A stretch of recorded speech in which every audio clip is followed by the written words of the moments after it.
वनवास के दौरान भगवान राम, सीता माता और लक्ष्मण पितृपक्ष के दौरान श्राद्ध करने के लिए गया धाम पहुंचे थे।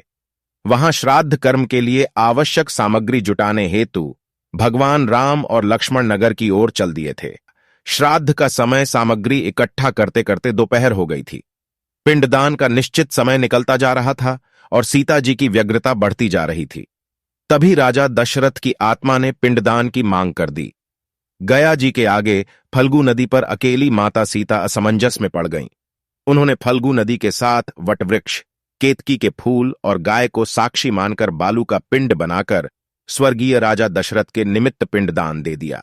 प्रमाण थोड़ी देर में भगवान राम और लक्ष्मण लौटे तो उन्होंने कहा कि समय निकल जाने के कारण मैंने स्वयं पिंडदान कर दिया। बिना सामग्री के पिंडदान कैसे हो सकता है? इसके लिए राम ने सीता से प्रमाण मांगा। तब सीता जी ने कहा कि यह फल्गु नदी की रेत, केतकी के फूल, गाय और वटवृक्ष मेरे द्वारा किए गए श्राद्ध कर्म की गवाही दे सकते हैं। लेकिन फल्गु नदी, गाय और केतकी के फूल तीनों इस बात से मुकर गए। सिर्फ वटवृक्ष ने सही बात कही। तब सीता जी ने राजा दशरथ का ध्यान करके उनसे ही गवाही देने की प्रार्थना की।